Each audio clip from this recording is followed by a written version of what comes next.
Tribuners, selamat sore Tribuners, Anda sedang menyaksikan live update Tribunnews bersama saya Firdananda. Sore ini kan kami sajikan informasi terkini dan menarik untuk Anda yang dilaporkan secara langsung oleh reporter kami di lapangan. Dan inilah live update selengkapnya. Kita ke berita pertama, Saudara. Kepala Staf Angkatan Udara atau KSAU Marsikal TNI Fajar Prasetyo membahas tentang persiapan peperangan generasi kelima pada Seminar Internasional Air Power dengan tema pembangunan kekuatan udara nasional untuk menghadapi ancaman pada era perang generasi kelima. Acara tersebut digelar di Gedung Puri Ardia, Garini Lanut Halim Perdana Kusuma, Jakarta pada Rabu 30 Maret hari ini. Dalam seminar tersebut hadir pula sejumlah narasumber, diantaranya yakni ada Pangkostrat 3 Marsda TNI Syamsul Rizal dan juga Gubernur Lemhanas Andi Wijayanto. Untuk mengetahui informasi lebih lengkapnya terkait hal ini akan disampaikan oleh rekan jurnalis kami dari Tribunnews.com, ada Gita Irawan yang akan menyampaikannya. Silakan rekan Gita. Ya, terima kasih rekan Firda. Selamat sore Tribuners. Memang tadi disampaikan bahwa Kepala Staf Angkatan Udara Marsikal TNI Fajar Prasetyo membahas tentang persiapan peperangan generasi kelima pada seminar internasional yang digelar dalam rangka HUT TNI AU ke-76. Ya, selain tadi disebutkan ada narasumber Pangkostrat 3 Marsda TNI Syamsul Rizal dan Gubernur Lemhanas, turut hadir juga Grup Kapten Jason Baldock dari Angkatan Udara Australia, kemudian Dr. Alban Siasia dari Prancis, dan Vice President of Global Business for Boeing Defense, Space and Security, Letjen Purnawirawan Stephen M. Sevro. Dalam keynote speech-nya tadi, Kepala Staf Angkatan Udara menekankan agar TNI AU benar-benar harus melaksanakan transformasi dengan melakukan investasi jangka panjang pada sektor teknologi dan intelektualitas SDM yang dimiliki. Menurutnya, hal tersebut dibutuhkan untuk mewujudkan kekuatan udara nasional yang mampu menghadapi tantangan peperangan generasi kelima. Untuk itu, ia juga menekankan bahwa guna mewujudkan kekuatan udara nasional yang mampu menghadapi tantangan peperangan generasi kelima, dibutuhkan lebih dari sekedar akuisisi platform generasi terbaru. Kepala Staf Angkatan Udara juga menjelaskan karakter perang generasi kelima akan banyak bertumpu pada aksi atau ancaman non-kinetik. Hal tersebut dapat berupa disrupsi energi, sosial, dan ekonomi, hingga disinformasi. Peperangan masa depan tersebut juga akan menggunakan serangan cyber atau cyber attack yang memanfaatkan teknologi terbaru seperti artificial intelligence. Elemen-elemen peperangan seperti network centric thinking, combat cloud construct, multi-domain battle, serta fusion warfare juga akan menjadi atribut baru dalam kompetisi keunggulan militer di masa depan. Oleh karena itu, menurutnya TNI AU harus menyiapkan tantangan masa depan tersebut dengan membangun kekuatan udara yang mampu menggunakan integrasi data dan konektivitas. Tadi juga Kepala Staf Angkatan Udara menyinggung terkait dengan domain antariksa. Ia mengatakan space power sebagai salah satu bentuk kekuatan udara yang diimplementasikan di domain antariksa tidak bisa lagi dihiraukan. Negara-negara di dunia, mulai dari Amerika Serikat hingga Australia, telah membentuk organisasi baru untuk mengatur pemanfaatan domain tersebut. Untuk itu, kata Kepala Staf Angkatan Udara, dapat disimpulkan bahwa air power adalah kekuatan yang masih dan akan terus berevolusi, sekaligus menjadi penentu dalam pertempuran di masa depan. Ia juga menyoroti tentang talenta digital untuk pertempuran masa depan. Mengutip pernyataan Presiden Joko Widodo pada kegiatan Rapim TNI Polri beberapa waktu lalu, Kepala Staf Angkatan Udara menekankan pentingnya transformasi digital, termasuk di dalamnya menyiapkan talenta digital. Mengingat pertempuran masa depan adalah pertempuran teknologi. Di sisi lain, air power telah tampil sebagai kekuatan yang memiliki hubungan sangat erat dan tidak terpisahkan dengan teknologi.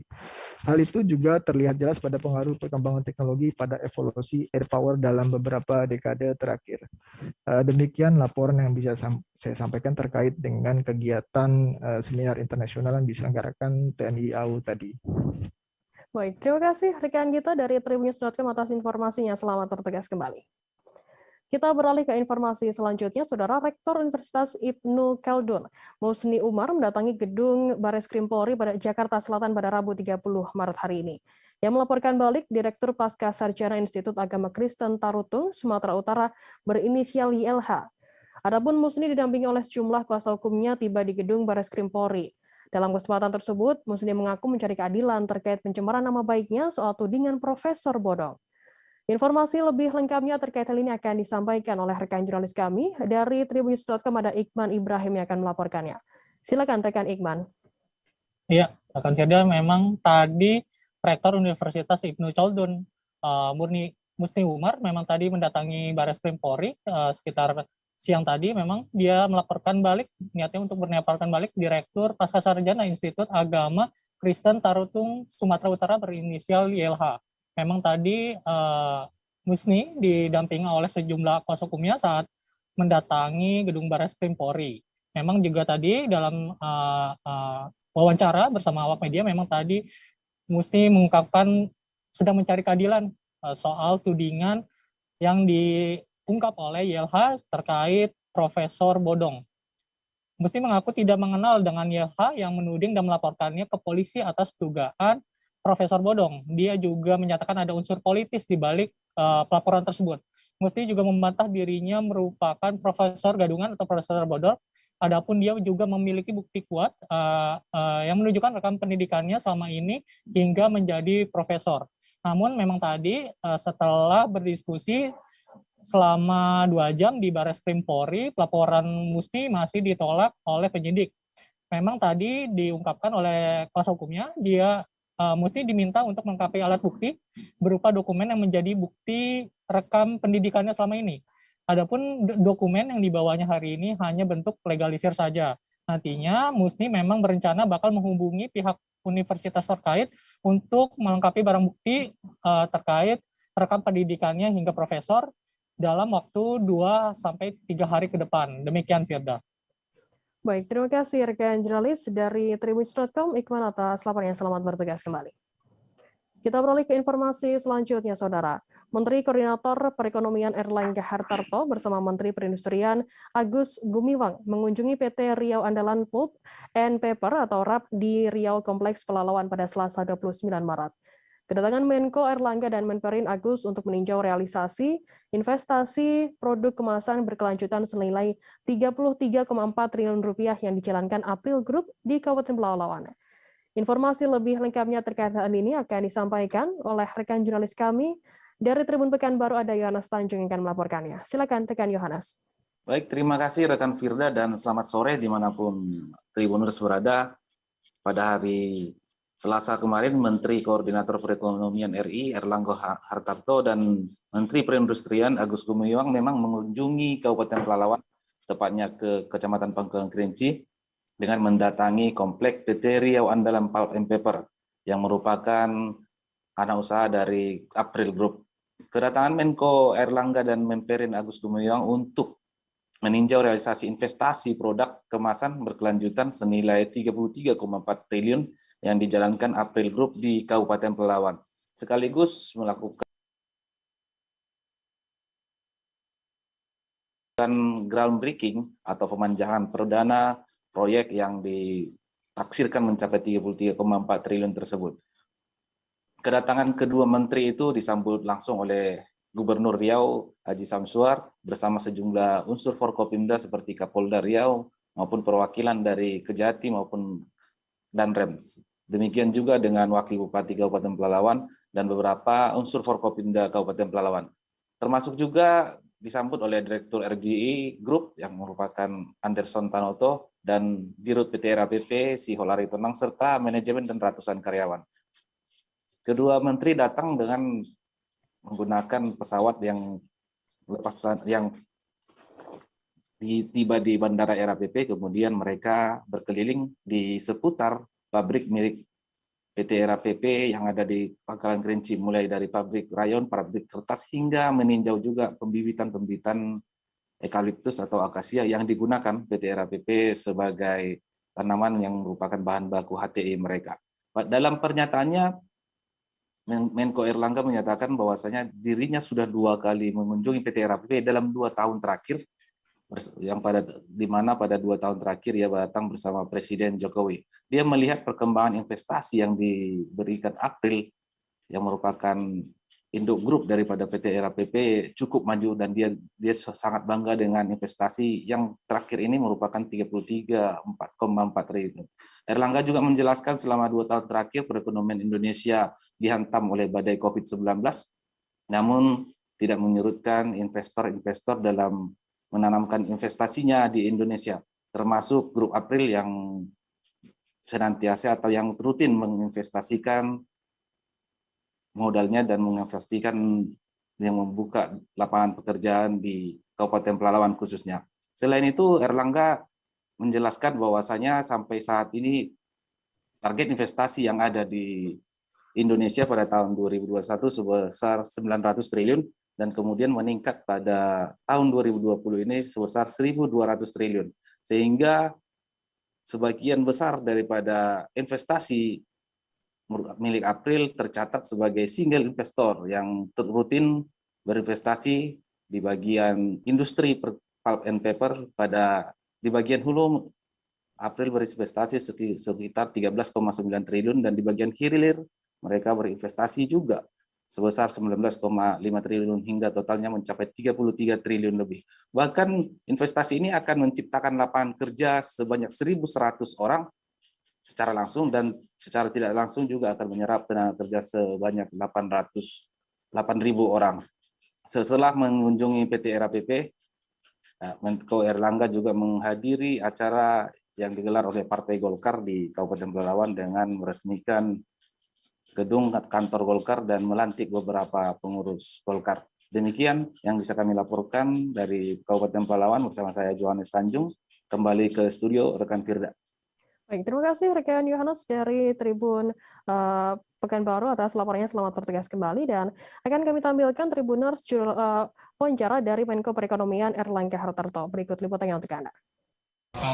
Senilai 1,1 miliar US$ per tahun dan pabrik ini adalah pabrik integrated pulp and paper dan ini akan memproduksi cardboard dan ini salah satu yang terbesar ya di Indonesia dan ini menjadi percontohan karena cost per benihnya juga di bawah Rp1.000. Ini sangat kompetitif. Baik, cukup. Terima kasih. Wassalamualaikum. Kesehatan, semoga tidak ada wave berikutnya pasca Lebaran nanti. Demikian dengan mengucapkan Bismillahirrahmanirrahim, maka groundbreaking pemasangan tiang panjang proyek investasi PT Riau Andalan Pulp and Paper saya nyatakan dimulai.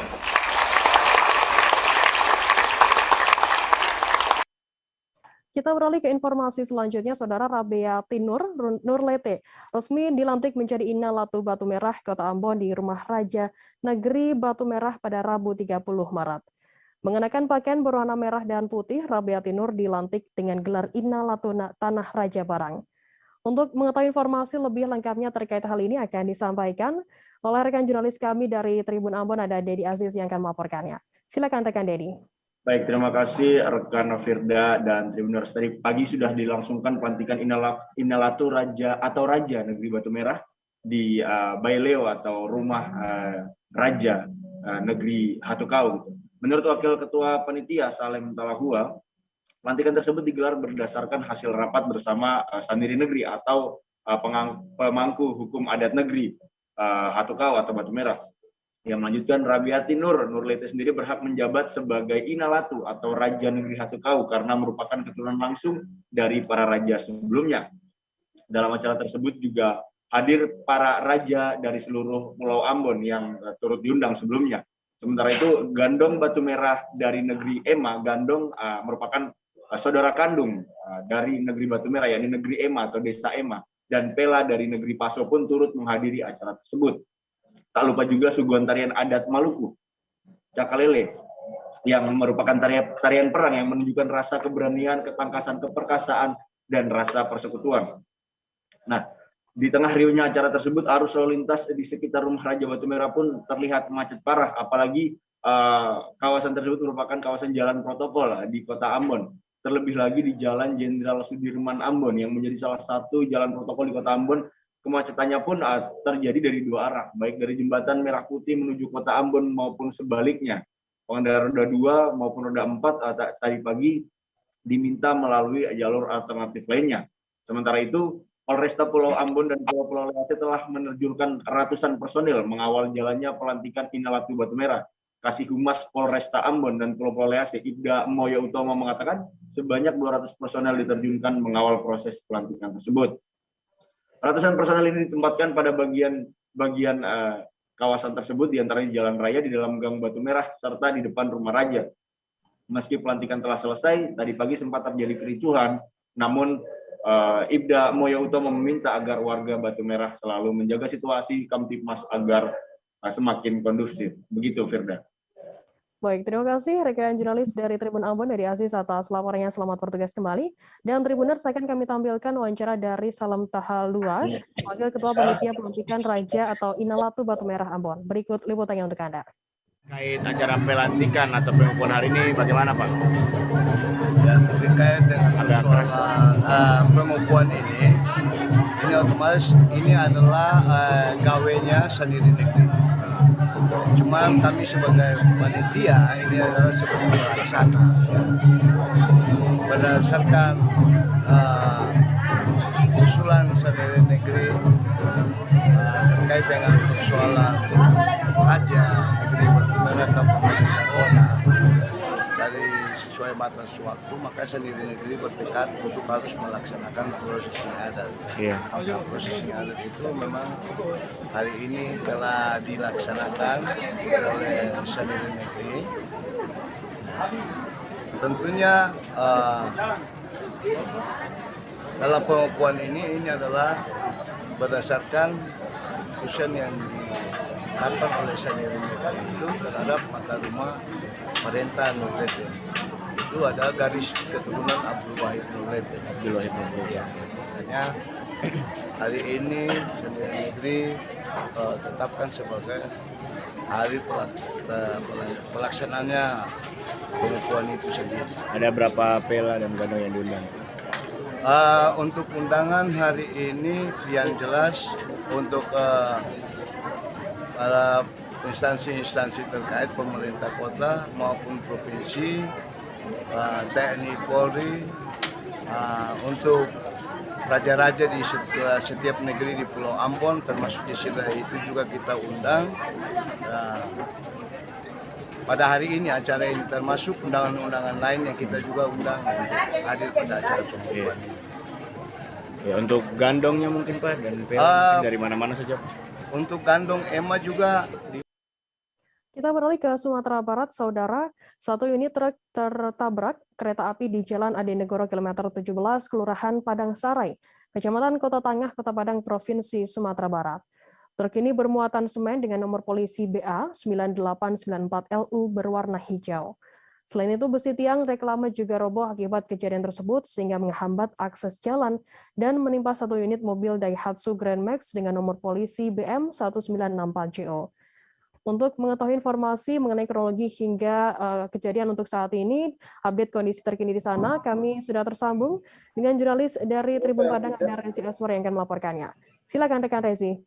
Iya Firda, ini telah terjadi kecelakaan tepatnya kemarin ya, tanggal hari Selasa, mana kejadian ini sekitar pukul 2 atau 14 lewat 40 waktu Indonesia bagian Barat, di mana terjadi tepatnya di Jalan Adi Negoro nomor 17, Kecamatan Kota Tangah, Kota Padang, Sumatera Barat.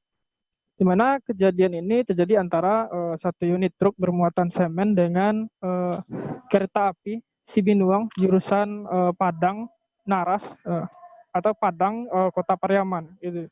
Dan akibat kecelakaan ini membuat satu tiang besi reklame atau papan tiang baliho roboh sehingga menutup akses jalan di Jalan Adi Negoro.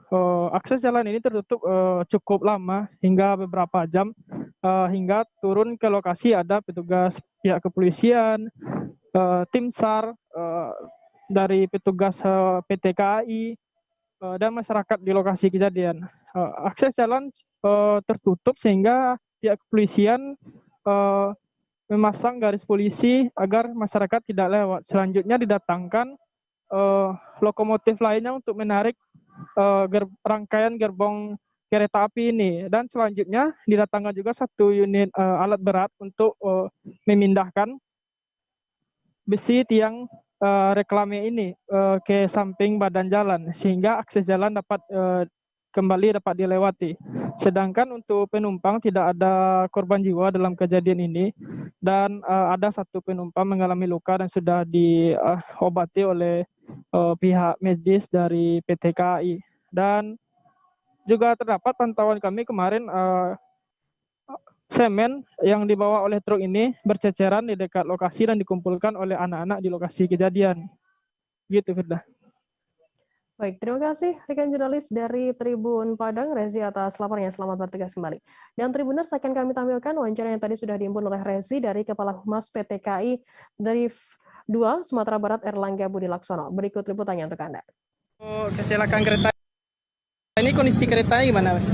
Untuk kondisi kereta tidak bisa melanjutkan perjalanan.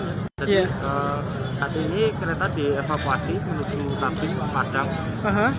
Dan para penumpang kebetulan yang tadi menggunakan kereta ini sudah turun sendiri dan melanjutkan dengan transportasi lainnya.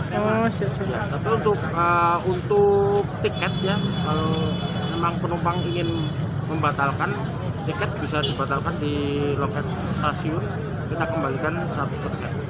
Kembalikan uang, dalam bentuk uang, Mas? Oh iya. Kalau untuk situasi di lapangan sih gimana, Mas? Saat ini sedang proses evakuasi truk yang menghalangi jalur kereta api. Untuk lokomotif dan kereta sedang proses evakuasi, sudah berhasil dievakuasi menuju ke arah Padang. Pakai alat berat ya, Mas? Pakai, kalau lokomotif kalau ditarik oleh lokomotif. Oh iya. Mas ada luka-luka atau gimana, Mas? Korban jiwa? Untuk penumpang hanya ada satu, ditemukan satu, mungkin terbentur di badan kereta di dalam, dan sudah ditangani oleh ambulan tim dari unit kesehatan kami. Berarti penumpang satu ya, Mas? Kalau informasi supir belum? Tidak apa-apa. Tarif tol Cikampek Palimanan atau Cipali naik dan efektif diberlakukan mulai Rabu 30 Maret pada pukul 00.00 waktu Indonesia Barat. Kenaikan tarif ruas tol yang kini di-branding dengan nama Astra Tol Cipali merupakan keputusan Menteri PUPR tertanggal 16 Maret tentang penyesuaian tarif tol pada jalan tol Cipali.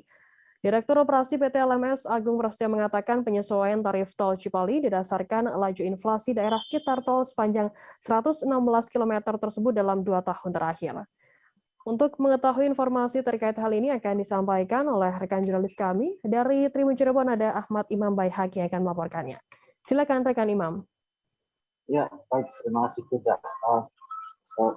Tribuners, tarif tol Cipali mulai hari ini atau 30 Maret 2020 naik dan diberlakukan efektif sejak pukul 00 WIB, dan tarif ini berlaku untuk semua jenis golongan kendaraan dari golongan 1 sampai golongan 5, dan untuk golongan 1 tarifnya naik dari semula 107.500 ini menjadi 119.000. Kemudian untuk golongan 2 juga yang semula 107.500 menjadi 119.000, dan untuk golongan 2 dan 3 tarifnya naik dari 177.000 menjadi 196.000, dan golongan 4 sampai golongan 5 menjadi 246.000 dari 222.000. Tarif tersebut merupakan besaran yang harus dibayarkan para pengendara yang melintas dari titik terjauh di pintu atau gerbang tol Cikampek dan keluar di gerbang tol Palimanan tol Cipali. Namun tarif tersebut berdasarkan dari laju inflasi daerah di wilayah daerah sekitar di jalur tol tersebut, dan dikalikan jarak per kilometernya, sehingga jika pengendara melintas dari gerbang tol lain dan keluar bukan di pintu tol terakhir yakni gerbang tol Cipali, maka tarifnya juga akan berbeda. secara umum dari PT Lintas Marga Sebaya selaku pengelola tol Cipali sendiri menyebutkan bahwa kenaikan tarif tol Cipali ini mencapai 2 hingga 3%, sehingga tidak terlalu memberatkan bagi masyarakat sekitar. Dan tarif tol Cipali naik terakhir kali pada 2019, namun baru diberlakukan pada Januari 2021. Dan saat ini kembali naik atau mengalami penyesuaian dan efektif berlaku mulai 30 Maret 2020 pukul 00.00 WIB. Dan dari pihak PT Lintas Marga Sebaya sendiri menyampaikan bahwa berdasarkan ketentuan undang-undang, tarif jalur tol mengalami penyesuaian setiap 2 tahun sekali, sehingga meskipun kenaikan tarif tol Cipali yang terakhir kali diberlakukan pada Januari 2021, sebenarnya kenaikan tersebut merupakan kebijakan yang ditetapkan sejak 2019, namun baru diberlakukan pada 2021, sehingga tahun 2022 ini kembali mengalami penyesuaian.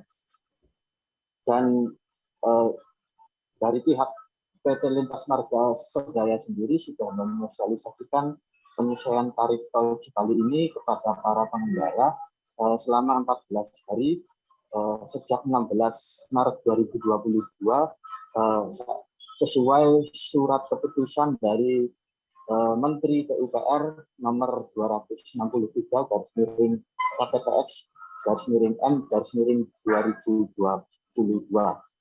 Dalam surat keputusan Menteri PUPR tersebut disebutkan bahwa masa sosialisasi untuk penyesuaian tarif tol Cipali adalah selama 14 hari, sehingga dari mulai surat tersebut dikeluarkan, dari pihak pengelola jalan tol langsung menyosialisasikannya kepada masyarakat. Dan pada saat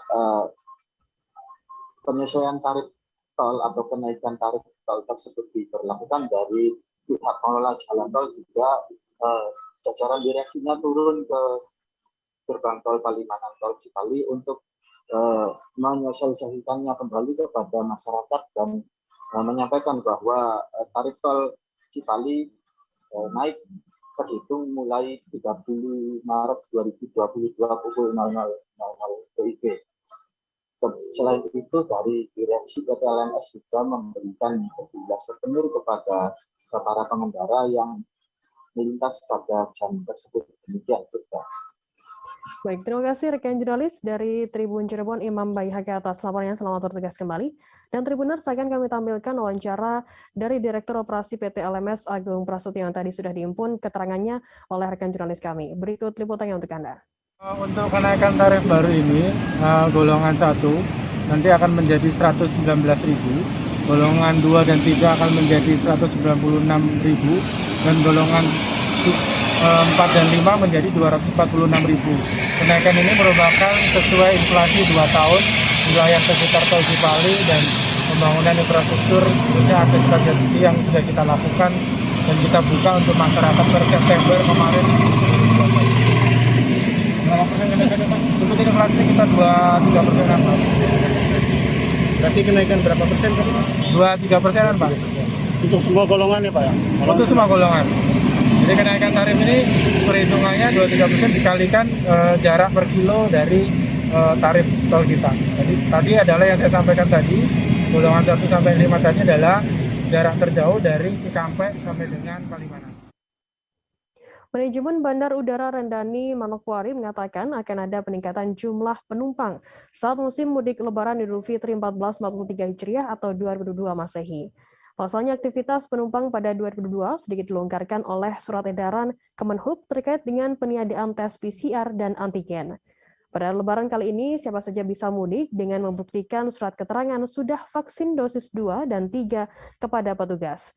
Untuk mengetahui informasi terkait hal ini akan disampaikan oleh rekan jurnalis kami dari Tribun Papua Barat, ada Safwan Ashari Rarusun yang akan melaporkannya.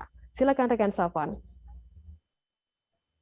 Baik, Firda dan juga Tribuners dimanapun Anda berada, hari ini dapat saya kabarkan dari Kabupaten Manokwari bahwa sejak diberlakukan SE Kemenhub terkait dengan peniadaan tes PCR untuk pelaku perjalanan di Kabupaten Manokwari dan juga di sejumlah daerah di Papua Barat mulai mengalami peningkatan. Terkait update menjelang bulan puasa sendiri, dari pihak Bandara Udara Rendani Manokwari sendiri mengaku akhir-akhir ini mulai mengalami peningkatan jumlah penumpang yang masuk dan juga keluar dari Kabupaten Manokwari. Dan berdasarkan keterangan yang kami peroleh, hingga puncak Lebaran nanti, pihak bandara memprediksi ya, ketika musim puncak Lebaran nanti untuk 2022 sendiri, jumlah penumpang akan mencapai sekitar 50% dibanding akan naik, maksud saya akan naik sekitar 50% dari tahun sebelumnya.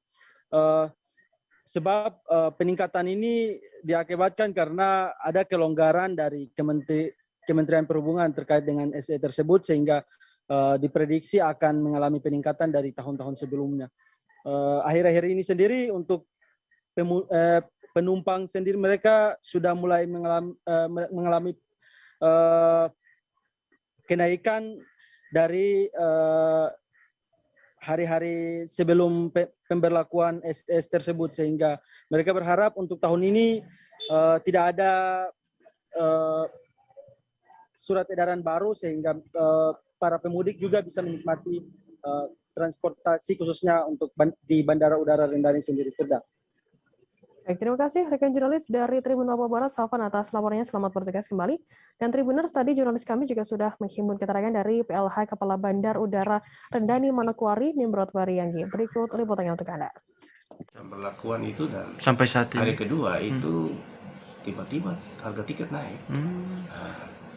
Tiba-tiba kayak ke Sorong ke Jakarta itu tiket yang mungkin tadi sekitar 1 juta atau 2 juta naik langsung 3 juta. Berarti dengan adanya SE yang baru 21 yang berlaku, kayaknya orang yang sudah vaksin 1, 2 sampai 3 itu mereka bebas. Bahkan ada kemudahan juga untuk yang tidak vaksin. Yang penting mereka antigen, mereka sehat, minta keterangan dari dokter, mereka berangkat. Siap. Oke. Kemudian untuk yang Lebaran ini, menjelang Lebaran itu tidak salah, kita kalau lihat di YouTube itu ada himbauan dari Presiden juga itu, Pak Jokowi, bahwa mudik silakan, ya toh, bisa mudik ini. Nah, tapi yang penting vaksin 1, vaksin 2 dan booster. Nah, berarti itu bebas mudik. Ya, tapi memang untuk Lebaran saat ini dari pihak bandara sendiri memprediksi akan ada volume mudik yang cukup tinggi ketimbang yang lain yang sebelumnya. Pasti. Karena kita lihat berapa 2 tahun kah dari 2020 21 itu kan mudik dibatasi kan. Gitu. Tapi 2022 ini kayaknya pasti yang mudik keluar. Kalau kita di sini rata-rata Surabaya itu banyak. Ya nanti kita lihat pada saat memasuki Lebaran. Jadi mungkin bisa April kan mulai Lebaran ini. Nah, berarti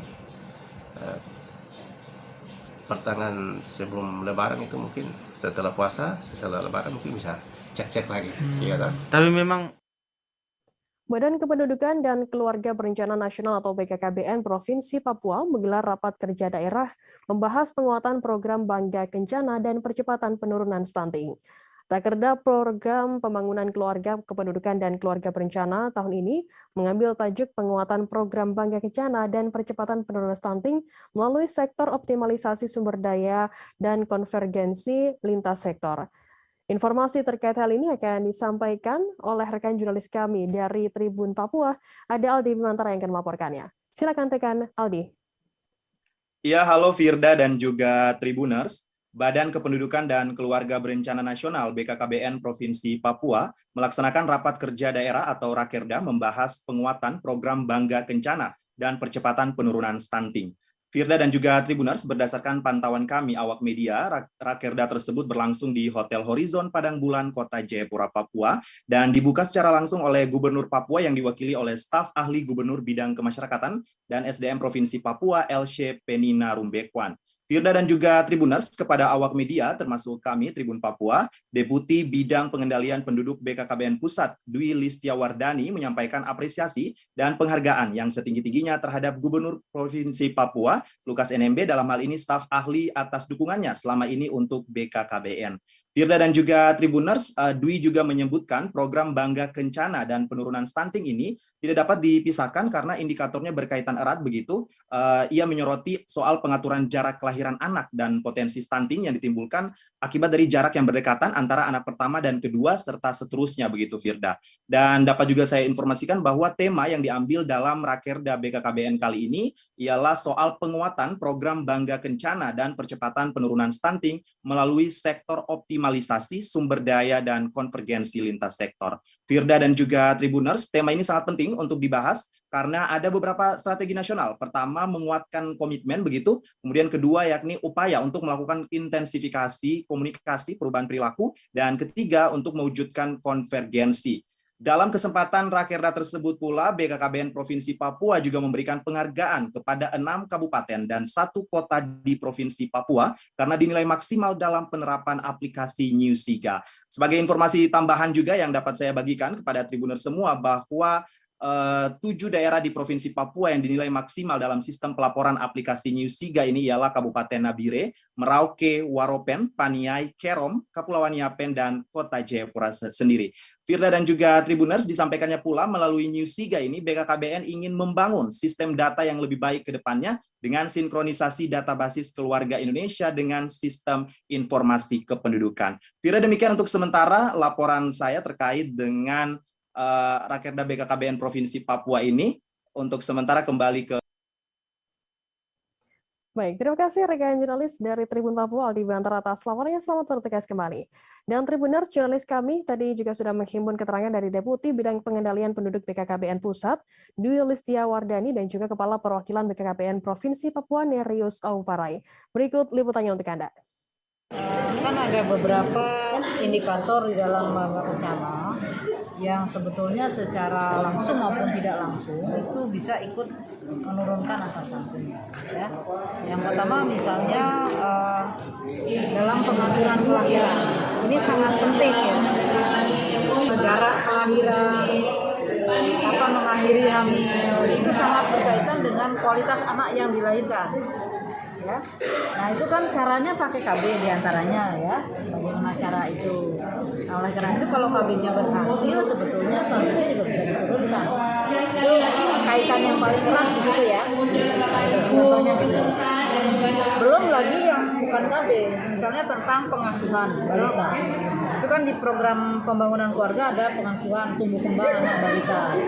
Nah kalau kita melakukan dengan baik terhadap pengasuhan tersebut, memonitor perkembangan anak, baik kesehatan fisiknya, perkembangan kecerdasannya, kan itu ada kegiatan yang namanya Bina Keluarga Balita, Posyandu, PAUD. Nah itu kalau dilakukan betul-betul itu juga bisa menurunkan stunting.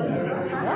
Nah itulah kenapa akhirnya sebetulnya kalau kita berhasil dengan program Bangga Kencana kita, maka stuntingnya juga bisa berhasil diturunkan. Itu kaitannya, ya. Sasaran prioritas adalah calon pengantin, ya.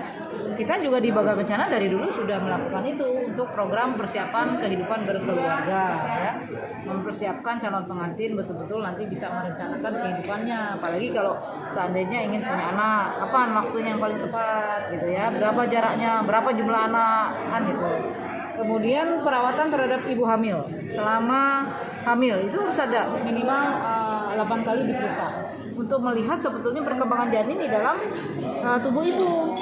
Apa ada Artinya memang kami setelah dikasih mandat tahun 2021 dalam penanganan stunting sesuai dengan peraturan presiden nomor 72 tahun 2021,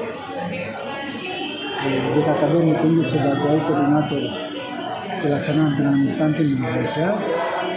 Kalau kita di provinsi itu ketua pelaksanaan itu Bapak Wakil Gubernur, karena itu ada strukturnya.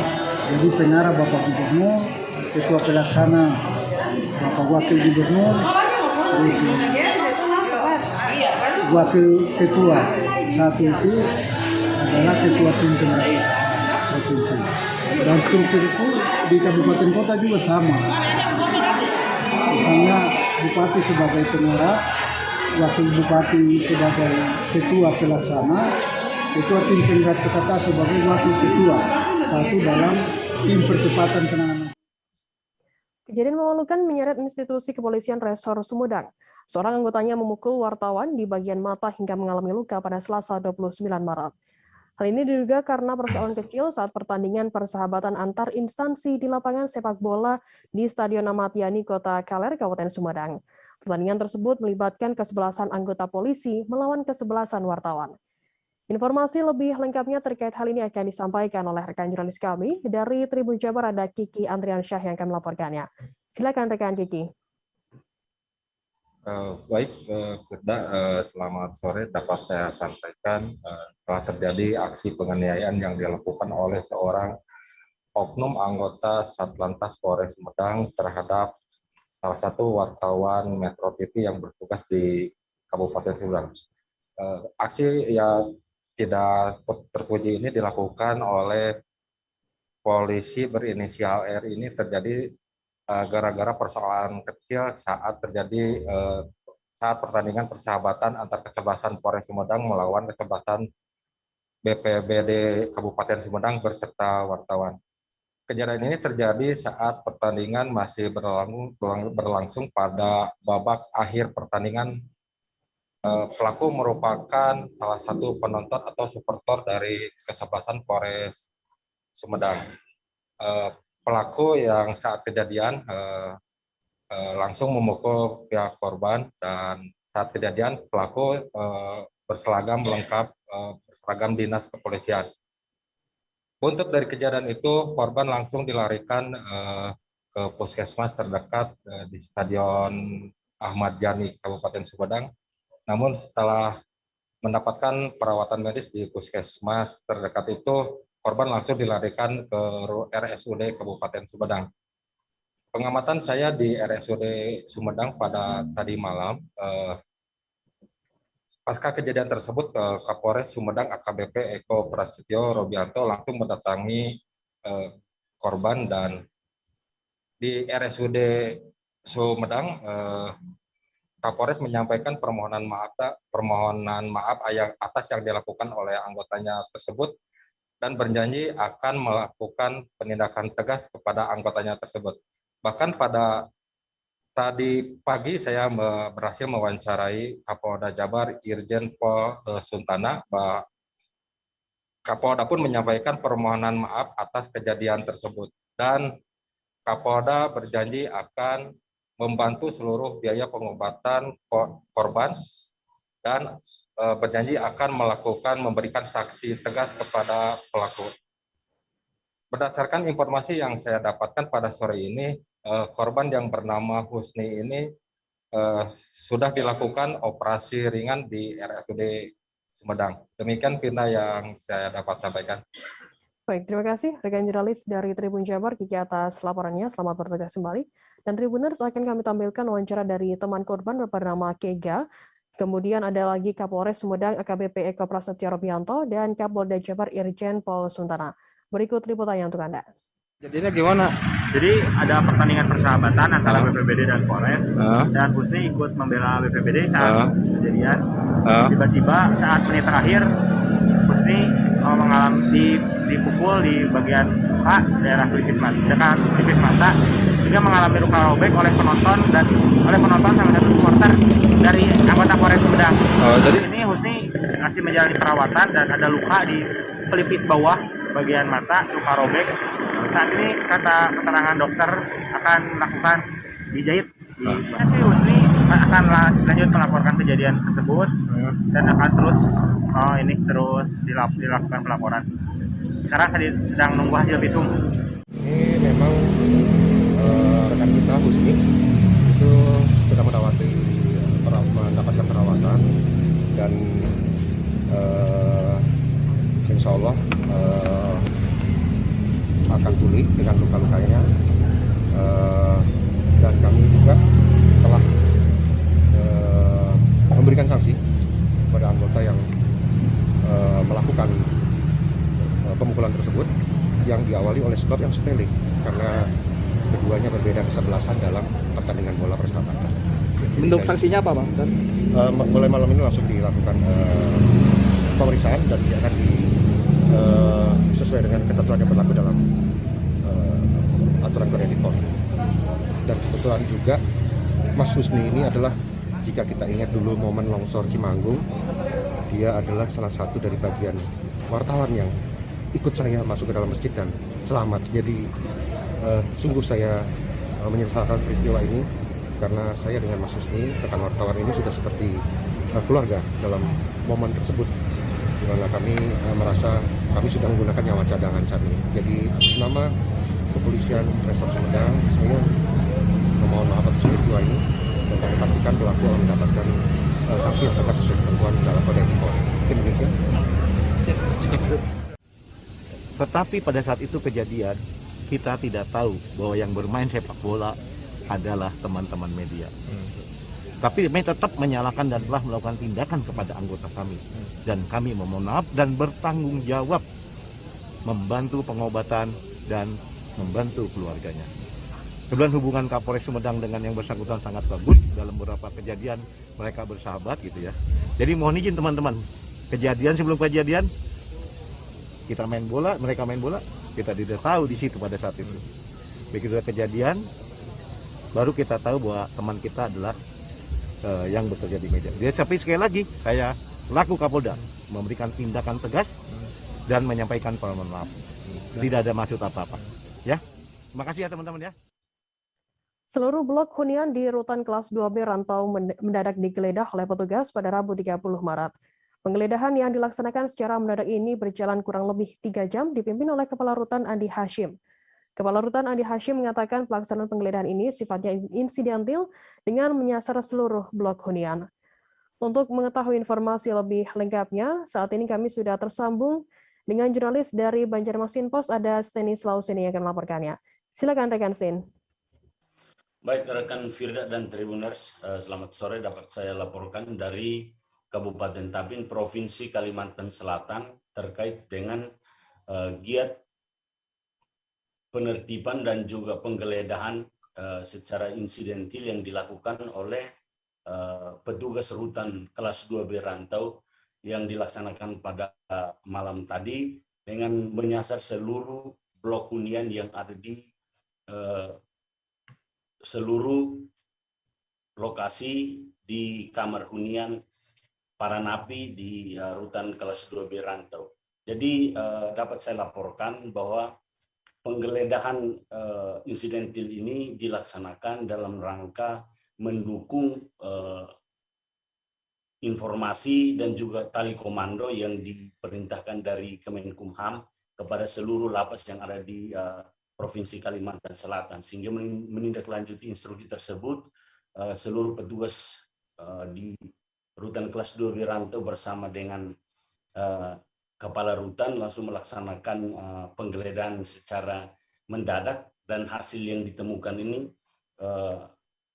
masih ditemukan 1 unit handphone dan juga ada benda-benda tajam yang dibikin, sehingga hasil yang ditemukan malam tadi itu akan dikumpulkan dan akan segera ditindaklanjuti oleh pihak rutan dengan melakukan penyelidikan siapa pemiliknya, dan prosesnya akan dilakukan secara aturan yang telah ditetapkan atau aturan yang berlaku. Sehingga penggeledahan ini juga sebagai upaya awal untuk mencegah terjadinya tindakan penyelundupan barang-barang yang tidak diizinkan seperti handphone, benda-benda tajam dan juga narkoba. Sehingga hasil yang ditemukan malam tadi itu sudah dikumpulkan dan akan dilakukan penyelidikan lanjutan, dan juga sesudah itu barang-barang sitaan yang ditemukan malam tadi itu akan dimusnahkan bersama dengan disaksikan oleh seluruh petugas yang ada di rutan kelas 2B Rantau. Giat penggeledahan ini, informasi yang kami dapatkan dari Kepala Rutan rantau Bapak Andi Hasim akan terus dilaksanakan sesuai dengan petunjuk dari pimpinan atau petunjuk dari Kemenkumham Provinsi Kalimantan Selatan. Sekian, Firda. Baik, terima kasih rekan jurnalis dari Banjarmasin Posten atas laporannya. Selamat bertugas kembali. Dan Tribuners, akan kami tampilkan wawancara dari Kepala Rutan kelas 2B Rantau Andi Hasyim. Berikut liputannya untuk Anda. Malam ini dari Rutan Rantau. Malam ini kita mengadakan razia insidentil terhadap warga binaan yang ada di Rutan Rantau. Jadi segera informasi bahwa saat ini Rutan Rantau dihuni sekitar 335 warga binaan, belum dikurangi napi yang asimilasi tadi siang 12 orang. Jadi ada 12 orang warga binaan yang mendapat asimilasi rumah terkait COVID. Terkait COVID, jadi mereka tidak menjalankan pidana di dalam tapi di rumah. Itu sudah menjadi kebijakan yang berupa peraturan menteri di tahun 2022 untuk melanjutkan asimilasi COVID sejak COVID melanda Indonesia. Jadi ada beberapa tahap dilaksanakannya asimilasi COVID. Nah, untuk malam ini kegiatan razianya insidentil terkait dengan pencanangan penggunaan tali komando terhadap anggota regu pengamanan dan kepala regu pengamanan di lapas dan rutan seluruh kantor wilayah Kalimantan Selatan. Hasil temuan dalam razia tadi kita temukan satu HP yang disembunyikan di bawah kamar mandi. Dari satu buah HP itu adalah wujud dari kita sebagai salah satu tiga masyarakat maju adalah pemberantasan narkoba. Jadi HP sebagai salah satu sarana untuk peredaran gelap narkoba di dalam lapas maupun di luar. Tim Opsenal Subdit 3 Jatanras Direktorat Reserse Kriminal Umum Polda Kepulauan Bangka Belitung berhasil mengamankan 11 orang penjudi yang beraksi di kawasan Pojam atau Gudang Edo yang berlokasi di Jalan Listrik Kecamatan Koba, Kabupaten Bangka Tengah. 11 orang yang diamankan pada Senin 28 Maret tersebut juga merupakan bos timah yang kesehariannya beraktivitas di Koba. Informasi lebih lengkapnya akan disampaikan oleh rekan jurnalis kami. Dari Bangka Pos ada Joni Kurniawan yang akan melaporkannya. Silakan rekan Joni, laporan Anda. Ya, terima kasih rekan Firda di studio. Kami ingin menyampaikan bahwa tim Opsenal Subdit 3 Jatanras Direktorat Reserse Kriminal Umum Polda Kepulauan Bangka Belitung berhasil mengamankan 11 orang penjudi yang beraksi di kawasan Pojam ataupun kerap disebut oleh masyarakat setempat Gudang Edo yang lokasinya adalah di Jalan Listrik Kecamatan Koba, Kabupaten Bangka Tengah, Provinsi Kepulauan Bangka Belitung. Pengamanan terhadap 11 penjudi yang juga merupakan bos timah di Bangka Tengah ini dilakukan pada Senin 28 Maret 2022 kemarin sekitar pukul 14.00 waktu Indonesia Barat. Adapun 11 orang yang diamankan yaitu masing-masing bernama Asiau, Acong, Ahin, Changim, So, Bong Kimpu, Bacit, dan ada juga pelaku lainnya yaitu Bing Fuk Lee, Fiensu, Switet, Erwan Gunawan, dan juga Lai Sin Fuk. Setelah diamankan pada Senin 28 Maret lalu, ke-11 pelaku judi mahjong dan juga judi remi ini dilakukan pemeriksaan, dan setelah pemeriksaan ke-11 ini juga telah ditetapkan sebagai tersangka oleh kepolisian. Penetapan tersangka terhadap 11 penjudi ini disampaikan langsung oleh Direktur Reserse Kriminal Umum Polda Kepulauan Bangka Belitung, Kombes Pol Budi Hermawan, di mana Kombes Pol Budi Hermawan menyebutkan bahwa setelah pemeriksaan yang dilakukan oleh timnya di Polda Kepulauan Bangka Belitung, 11 orang ini akhirnya ditetapkan sebagai tersangka, dan juga penetapan tersangka ini dilakukan setelah pelaksanaan gelar perkara yang dilakukan oleh tim penyelidik di Polda Kepulauan Bangka Belitung. Namun demikian, meskipun 11 orang ini ditetapkan sebagai tersangka, tetapi 11 orang ini tidak ditahan di Mapolda Kepulauan Bangka Belitung karena menurut Kombes Pol Budi Hermawan, kepada tersangka ini ditetapkan atau dikenakan pasal 303 bis KUHP dengan ancaman hukuman 4 tahun penjara, sehingga ke-11 pelaku judi ini hanya diwajibkan melakukan pelaporan wajib ke Polda Kepulauan Bangka Belitung. Demikian Firda, Joni Kurniawan dari Provinsi Kepulauan Bangka Belitung kembali ke studio. Baik, terima kasih rekan Joni dari Bangka Pos atas laporannya. Selamat bertugas kembali. Kita beralih ke Kaltara, saudara. 2 pelaku penyelundupan narkoba berhasil diamankan Satuan Reserse Narkoba Polres Tarakan pada Rabu 9 Maret sekira pukul 10.00 lebih 10 menit waktu Indonesia Tengah. 2 pelaku berinisial MU dan HA ini diamankan petugas di Pelabuhan Malundung, Kelurahan Lingkas Ujung. Seusai kedapatan terlibat dalam proses pengiriman barang bukti, sebanyak 18 bal diduga berisi sabu ditemukan hendak akan dibawa naik ke kapal Lambelu.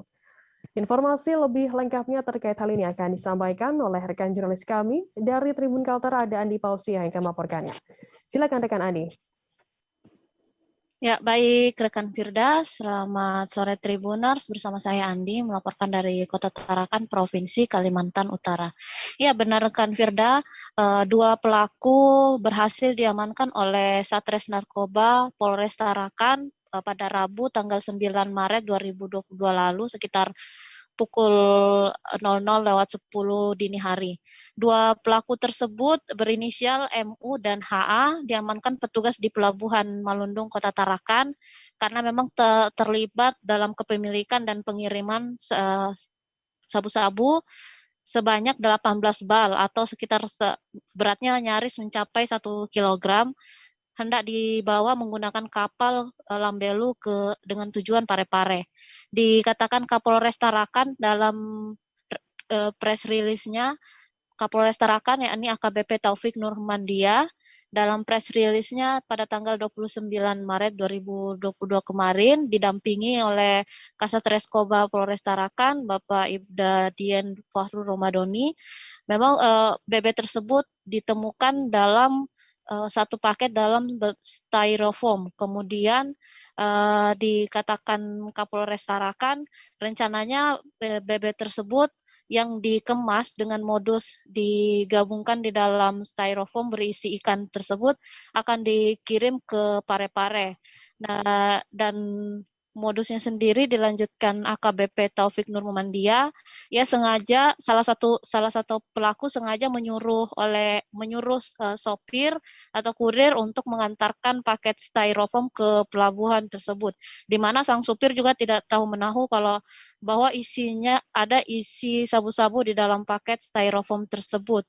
Dan dikatakan AKBP Taufik Nurmandia, beruntungnya ada kontak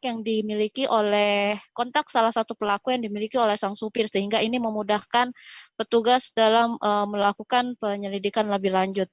Setelah berhasil didapatkan, pelaku MU dan MU diamankan di Kelurahan Juata Laut, tepatnya di RT 17.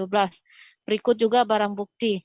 Dikatakan Kapolres Tarakan AKBP Taufik Nurmandia, pelaku disangkakan pasal 114 ayat 2 junto pasal 132 ayat 1 subsider, pasal 112 ayat 2 junto pasal 132 ayat 1 Undang-Undang RI nomor 35 tahun 2009. Ancaman hukumannya sendiri dikatakan Taufik Nurmandia minimal ya paling singkat 5 tahun penjara dan paling lama 20 tahun penjara atau denda paling sedikit 1 miliar dan paling banyak sekitar 10 miliar. Demikian rekan Firda. Baik, terima kasih rekan jurnalis dari Tribun Kaltara Andi Pausi atas laporannya. Selamat bertugas kembali. Tribuners, jurnalis kami tadi juga sudah menghimpun keterangan dari Kapolres Tarakan AKBP Taufik Nurmandia. Berikut liputannya untuk Anda. Laporan polisi nomor LPA 84 tanggal 9 Maret 2022, di mana waktu kejadiannya hari Rabu tanggal 9 Maret 2022 sekira jam 1. Kita KFC-nya di Pelabuhan Malundung, Kelurahan Lingkas Ujung, Kecamatan Tarakan Timur, Kota Tarakan. Di mana pelakunya kemarin diamankan ada 2 orang. Pertama, Saudara Mulyadi alias Kidi bin Jano, 39 tahun, kebetulan orang Tarakan. Kemudian yang kedua, Harmono alias Nono bin Bedu, 30 tahun, orang Tarakan juga. Di mana kronologisnya ada informasi pada hari tanggal 9 tersebut akan ada orang yang akan membawa narkoba, rencananya mau dibawa ke Parepare melalui kapal Perming Lambedu.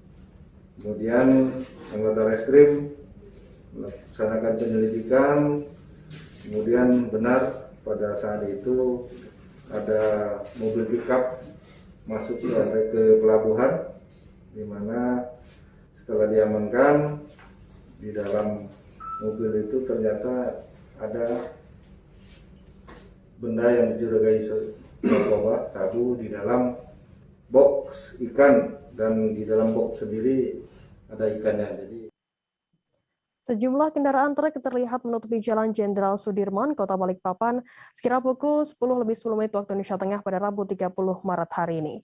Panjang kendaraan dump truck ini terjadi mulai dari Taman Bekapai hingga depan kantor imigrasi. Satu di antara truk yang menjadi fokus aksi demo berada di depan pintu masuk kantor Wali Kota Balikpapan. Puluhan truk dengan massa yang mencapai ratusan ini merupakan aksi susulan dari demo beberapa waktu lalu di depan Jalan Minyak, tepatnya di depan Gapura Objek Vital Nasional milik Pertamina.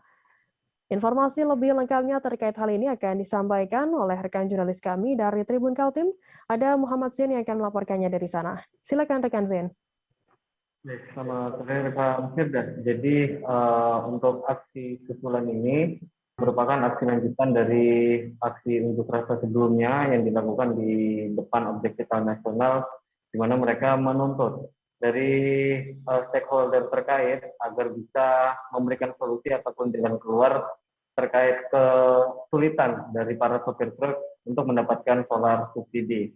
Nah, hari ini untuk unjuk rasa sendiri berlangsung kurang lebih dari pukul 10 pagi tadi sampai dengan pukul 15.00 waktu Indonesia Tengah. Adapun dari tuntutan mereka ini adalah melakukan penambahan kuota solar subsidi, kemudian melakukan penambahan SPBU yang juga menyalurkan solar subsidi. Di dalam unjuk rasa sendiri tadi sempat berlangsung ricuh, di mana seusai ibadah sholat zuhur, beberapa demonstran mendobrak kantor Wali Kota Balikpapan, tepatnya pagar. Namun hal itu kemudian dapat diredam oleh pihak kepolisian sehingga tidak terjadi gesekan antara demonstran dan juga pihak berwajib. Untuk selanjutnya sendiri, dari pihak Wali Kota baru bisa menemui para demonstran itu kurang lebih pada pukul 14.00 waktu Indonesia Tengah, di mana sebelumnya dia baru saja pulang dari kunjungan kerja di kota lain, dan tibanya di Kota Balikpapan dia langsung menemui para demonstran dan mengajak 10 perwakilan dari demonstran untuk masuk mendiskusikan bagaimana tuntutan dari para demonstran.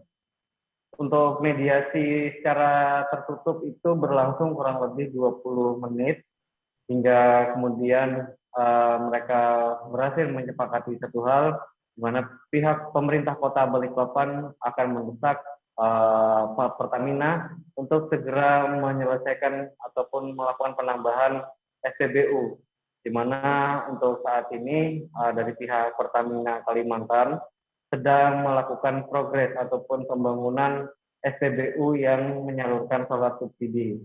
Namun rencana awalnya untuk SPBU baru itu akan dioperasikan kurang lebih seusai Lebaran. Hanya saja karena ada desakan dari sopir truk, sehingga Pemkot Balikpapan kembali untuk mendesak pihak Pertamina menyelesaikan ataupun mengoperasikan SPBU tersebut pada minggu depan. Dengan kesimpulan tersebut, kemudian dari demonstran sendiri mengiyakan dan akan memantau, mengawasi sampai SPBU itu apakah memang benar akan direalisasikan atau tidak. Mengingat untuk antrean dari kendaraan truk untuk melakukan pembelian solar subsidi di Kota Balikpapan masih terbilang panjang. Nah, ini yang menjadi perhatian dari para sopir truk terhadap statement yang dilakukan, statement yang dinyatakan oleh Wali Kota untuk penambahan SPBU dan juga penambahan kuota solar subsidi. Namun dari Wali Kota Rahmat Masud mengatakan untuk sementara yang dilakukan ataupun yang diupayakan adalah penambahan SPBU terlebih dahulu. Jadi belum langsung melakukan penambahan kuota solar subsidi. Nantinya apabila setelah dilakukan penambahan SPBU baru dan ternyata masih terjadi antrean, maka pihak Pemkot Balikpapan baru akan meminta kepada Pertamina, dalam hal ini BPH Migas, untuk menambahkan kuota solar subsidi di Kota Balikpapan. Seperti itu, rekan Firda. Baik, terima kasih rekan jurnalis dari Tribun Kaltim Muhammad Sen atas laporannya terkait hal ini. Selamat bertugas kembali. Kita beralih ke informasi selanjutnya, Saudara. Awan gelap menutupi langit Sagulung, tak lama kemudian hujan lebat turun disertai gemuruh petir. Hujan turun bercampur bongkahan es sebesar batu kerikil pada Selasa 29 Maret, sekira pukul 4 sore. Peristiwa tak lazim ini membuat seluruh warga Sagulung panik, apalagi mereka yang tinggal di Dapur 12. Informasi lebih lengkapnya terkait hal ini akan disampaikan oleh rekan jurnalis kami dari Tribun Batam, ada Beres Lumanto yang akan melaporkannya. Silakan rekan Beres. Baik, selamat sore Tribuner. Selamat sore rekan Firda. Baik, saya melaporkan langsung dari Tribun Batam, dari Kota Batam begitu, bahwa terjadi peristiwa hujan es ataupun katakan peristiwa ini seperti peristiwa yang tak lazim terjadi di Kota Batam. Nah, jadi peristiwa ini terjadi pada Selasa sore sekira pukul 16 begitu. Memang saat itu kondisi cuaca Batam sedang tidak baik begitu, ataupun kondisi awan gelap menyelimuti hingga angin kencang. Nah, jadi pada sore hari itu ada guyuran hujan begitu. Pada saat itu warga kaget. Nah, peristiwa ini terjadi tidak di seluruh wilayah Batam, namun ada beberapa kecamatan begitu. Jadi, nah guyuran hujan ini juga mengagetkan ataupun menakutkan warga perumahan, lantaran saat itu ada butiran es yang jatuh ke atas genteng. Nah, sejumlah warga pun langsung beramai-ramai keluar menyaksikan begitu. Nah, ternyata setelah dilihat begitu, ada bongkahan es sebesar batu kerikil yang bertaburan. Nah, akibat peristiwa ini juga ada sejumlah ataupun puluhan rumah di Kecamatan Bulang. Berdasarkan data dari pihak kecamatan, ada 27 yang roboh. Ada mengalami kerusakan berat dan ada juga mengalami kerusakan ringan. Nah, berdasarkan keterangan dari BMKG begitu, memang peristiwa ini jarang terjadi di Batam. Namun hal ini diakibatkan adanya peralihan cuaca begitu. Ya, demikian rekan Firda. Baik, terima kasih rekan Beres dari Tribun Batam atas laporannya. Selamat bertugas kembali. Kita beralih ke Jakarta, Saudara. Angin puting beliung menerjang wilayah Kecamatan Kepulauan Seribu Utara, Kabupaten Kepulauan Seribu pada Senin 28 Maret malam. Sekitar pukul 20:45 waktu Indonesia Barat, seiring turunnya hujan deras, angin puting beliung menerjang permukiman warga, terutama di Kelurahan Pulau Kelapa dan Pulau Harapan. Informasi lebih lengkapnya terkait hal ini akan disampaikan oleh rekan jurnalis kami dari Tribun Jakarta, ada Gerald Leonardo yang akan melaporkannya. Silakan rekan Gerald. Ya, terima kasih Firda dan selamat sore juga Tribuners dimanapun Anda berada.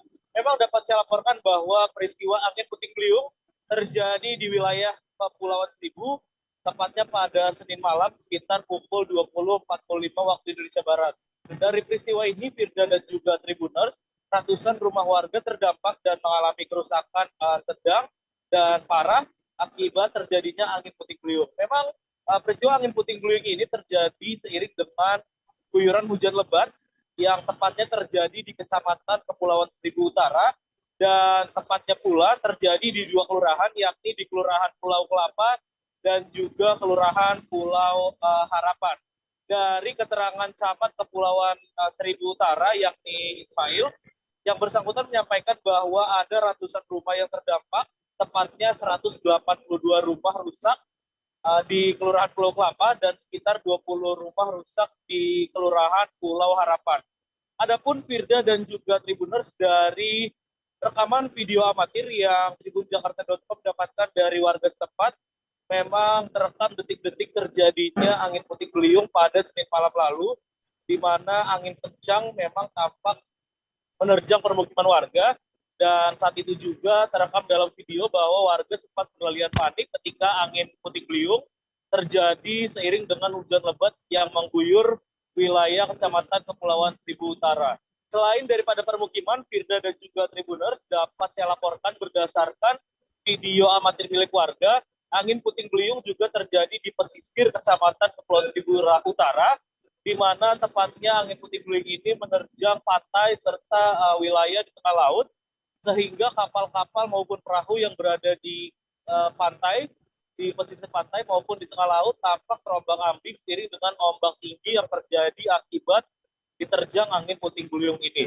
Adapun berdasarkan laporan terakhir yang tribunjakarta.com dapatkan, memang saat ini masih dilakukan upaya pencarian terhadap sedikitnya 4 orang nelayan yang masih hilang akibat peristiwa angin puting beliung yang terjadi pada Senin malam lalu. Selain itu juga, Firda dan juga Tribuners, dapat saya sampaikan hingga perangkat daerah setempat bekerja sama dengan aparat TNI Polri sudah melakukan berbagai macam upaya mitigasi bencana terkait dengan peristiwa angin puting beliung Senin malam kemarin. Misalnya dengan memberikan bantuan kepada warga berupa makanan, serta terpal-terpal yang bisa dipakai atau digunakan warga untuk berlindung ketika memang atap-atap rumah mereka saat ini sudah dalam kondisi rusak akibat diterjang angin puting beliung Senin malam kemarin. Adapun selain daripada rumah yang rusak, beberapa warga juga mengalami luka-luka akibat peristiwa Senin malam kemarin dan saat ini sudah ditangani di Puskesmas Kecamatan Kepulauan Seribu Utara. Firda. Baik, terima kasih rekan jurnalis dari Tribun Jakarta, Gerard, atas laporannya mengenai Linika. Selamat bertugas kembali. Tribuners, akan kami tampilkan wawancara yang tadi sudah diimpun oleh rekan jurnalis kami dari Camat Kepulauan Seribu Utara, Ismail. Berikut liputannya untuk Anda. Selamat malam, saya Camat Kepulauan Seribu Utara menginformasikan pada hari Senin malam Selasa terjadi sekitar jam 20.45 menit ada angin puting beliung di wilayah Kelurahan Pulau Kelapa dan Pulau Harapan, Kecamatan Kepulauan Seribu Utara. Kejadian itu berdampak kepada rumah warga. Di Pulau Kelapa sekitar 182 rumah warga, di Pulau Harapan sekitar 20 rumah warga yang asbes atau gentengnya berterbangan, ada yang terbongkar bersama kayunya, ada juga beberapa asbes atau gentengnya yang terbang. Ada juga 2 kapal nelayan yang sedang melaut di malam hari. Itu kapalnya pada saat angin puting beliung itu kapalnya tenggelam dan awak kapalnya berenang mendekati pulau-pulau terdekat sekitar kurang lebih 1 jam. Alhamdulillah semua warga dapat dievakuasi. Ada beberapa warga yang terluka langsung dievakuasi ke Puskesmas Kecamatan Kepulauan Seribu Utara. Tadi pagi sekitar jam 10 Pak Kapolres berkunjung ke rumah warga atau ke dapur umum di Kelurahan Pulau Kelapa, memberikan semangat, memberikan motivasi dengan kejadian-kejadian malam Selasa itu. Kawasan Pasar Induk Impres Manonda Palu dilanda kebakaran hebat pada Selasa 29 Maret malam. Kebakaran di Pasar Impres Manonda Palu ini di Kelurahan Baloroa, Kecamatan Palu Barat, Kota Palu baru dapat dipadamkan pada Rabu 30 Maret sekira pukul 2 dini hari waktu Indonesia Tengah. Sejumlah tempat dagangan di Kompleks Pasar Manonda habis terbakar. Untuk mengetahui informasi terkait hal ini akan disampaikan oleh rekan jurnalis kami dari Tribun Palu, ada Muhammad Salam yang akan melaporkannya. Silakan rekan Salam. Baik, terima kasih rekan Firda dan Tribuner sekalian. Benar sekali kawasan Pasar Induk Impres Manonda Palu dilanda kebakaran hebat Selasa 29 Maret malam. Kebakaran di Pasar Impres Manonda Palu di Kelurahan Baloroa, Kecamatan Palu Barat, Kota Palu itu baru dapat dipadamkan sekitar pukul 2:23 waktu Indonesia Tengah dini hari Rabu 30 Maret 2022. Sejumlah tempat dagangan di Kompleks Pasar Manonda habis terbakar. Dinas Pemadam Kebakaran Kota Palu pun untuk memadamkan kobaran api menurunkan semua armadanya, baik dari Mako, unit Palu Barat, bahkan pos Palu Utara. Jumlah personel damkar pun yang turun ke lokasi itu lebih kurang 91 orang. Sejumlah pihak pun ikut dalam pemadaman itu, antara lain TNI, Polri, BNPB, BPBD, Dinsos, Tagana, Satpol PP, Dinas Perhubungan, Redcard, PLN Kota Palu, ojek online, dan warga sekitar. Sejumlah masyarakat yang datang hanya untuk menyaksikan kebakaran terpaksa diusir oleh petugas kepolisian untuk pulang. Hal itu dilakukan agar petugas pemadam kebakaran dapat memadamkan api dengan mudah tanpa terganggu dengan adanya warga yang menonton. Polisi berpakaian preman hingga bersenjata gas air mata diturunkan untuk memaksa masyarakat pulang. Sementara itu, informasi kami terima pagi tadi, satu armada unit 4 milik Damkar Palu kembali melakukan penyiraman di lokasi kebakaran Pasar Impres Manonda. Damkar Palu melakukan pemadaman sisa-sisa percikan api yang masih menempel di beberapa material bangunan. Selain itu juga terdapat satu ruko masih tertutup rapat namun mengeluarkan asap hitam, sehingga para petugas melakukan pembongkaran paksa menggunakan linggis. Setelah itu dilakukan penyemprotan ke dalam arah ruko untuk memadamkan sumber asap tersebut. Untuk kerugian pedagang akibat kebakaran itu berkisar miliaran rupiah. Penyebab kebakaran sendiri masih diselidiki polisi, namun dugaan sementara diakibatkan korsleting listrik. Kami pun menerima informasi Wali Kota Palu Hadianto Rashid bersama istrinya Dia Puspita pagi tadi juga menemui korban kebakaran Pasar Manonda.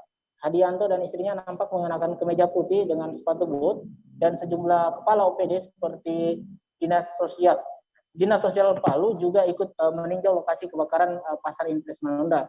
Sementara Kapolres Palu AKBP Bayu Indra Wibono dengan memegang tongkat komandonya juga mengikuti melihat satu persatu lapak yang hangus terbakar. Hingga saat ini Wali Kota Palu terus berkoordinasi dengan OPD terkait untuk santunan korban kebakaran tersebut. Diketahui juga Wali Kota Palu Hadianto Rashid sehari sebelumnya itu terbang ke Jakarta untuk melakukan pertemuan bersama Japan International Council Agency untuk membahas penyintas yang ada di Kota Palu. Dan dia tiba di Kota Palu pagi tadi pukul 6 waktu Indonesia Tengah, rekan Firda. Baik, terima kasih rekan jurnalis dari Tribun Palu, Muhammad Salam atas laporannya. Selamat bertugas kembali. Tribuners, selesai jeda kami akan harus di sini untuk strateginya? Kalau saya sendiri di Jumip 37 ini yang semalam baru mulai, saya udah pasti. Sebenarnya aku nggak ngerasa itu penangkapan atau penggerebegan atau apapun itu, karena gini loh, posisinya aku kriteria. Jadi kita mengenal disebut dengan stroke yang tidak berdarah dengan stroke yang berdarah. Stroke yang tidak berdarah itu biasanya ditandai dengan adanya penyumbatan. Kalau itu terjadi di sini mungkin pikirnya tidak ke situ kali ya, tapi kalau di Korea atau di Kamboja itu ada beberapa paper yang saya itu mas, ya. Dulunya tukang koran. Oh gitu ya. Tukang koran. Ya, saya baca itu Pak. Tuh kan pernah baca kan? Ya. Jadi kalau saya jadi pangdam itu udah bersyukur banget. Si anak ini dijadikan sebagai tersangka begitu. Ya kalau ini kita bicara yang di luar kasus Bongombo ya. Dengan nama hujan shower, di mana terdapat batas jelas antara daerah hujan dan tidak hujan yang biasanya terjadi pada fase awal mature stage atau tahap berbahaya dewasa. itu Kang. Jadi mulai artinya terjadinya perlembekan. Nah itu untuk penetrasi akan sulit begitu ya. Dok saya ini menurut saya memang tidak mudah, bukan urusan tanah diambil. Kalau misalnya Amerika Serikat sekarang, Rasulullah mengatakan dalam sebuah hadis bahwa berpuasa di 6 hari Syawal itu. Oke, apa kabar Bang Arief di sini untuk strateginya? Kalau saya sendiri di Jumip 37 ini yang semalam baru mulai, saya udah sebenarnya aku nggak ngerasa itu penangkapan atau penggerebegan atau apapun itu, karena gini loh, posisinya aku kriteria. Jadi kita mengenal disebut dengan stroke yang tidak berdarah dengan stroke yang berdarah. Stroke yang tidak berdarah itu biasanya ditandai dengan adanya penyumbatan. Kalau itu terjadi di sini mungkin pikirnya tidak ke situ kali ya, tapi kalau di Korea atau di Kamboja itu ada beberapa paper yang saya itu mas, ya dulunya tukang koran. Oh gitu ya, Tukang koran. Ya, saya baca itu Pak. Tuh kan pernah baca kan? Ya. Jadi kalau saya jadi pangdam itu udah bersyukur banget. Si anak ini dijadikan sebagai tersangka begitu. Ya, kalau ini kita bicara yang di luar kasus Bongombo ya. Dengan nama hujan shower, di mana terdapat batas jelas antara daerah hujan dan tidak hujan yang biasanya terjadi pada fase awal mature stage atau tahap berbahaya dewasa. itu Kang. Jadi mulai artinya terjadinya perlempekan. Nah itu untuk penetrasi akan sulit. Gitu ya. Dok, saya ini menurut saya memang tidak mudah, bukan urusan tanah diambil. Kalau misalnya Amerika Serikat sekarang, Rasulullah mengatakan dalam sebuah hadis bahwa berpuasa di 6 hari Syawal itu.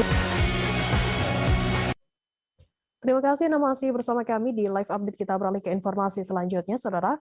Ketua DPRD Jambi Edi Purwanto untuk ketiga kalinya mengunjungi sejumlah suku anak dalam atau SAD di Dusun Sungai Terap, Desa Jelutih, Kecamatan Batin 24 maksud kami, Kabupaten Batanghari pada Senin 28 Maret.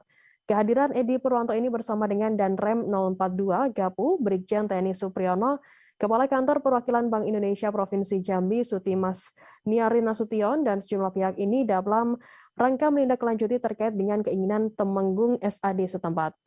Informasi lebih lengkapnya terkait hal ini akan disampaikan oleh rekan jurnalis kami dari Tribun Jambi, ada Samsul Bahri yang akan melaporkannya. Silakan rekan Samsul, laporan Anda.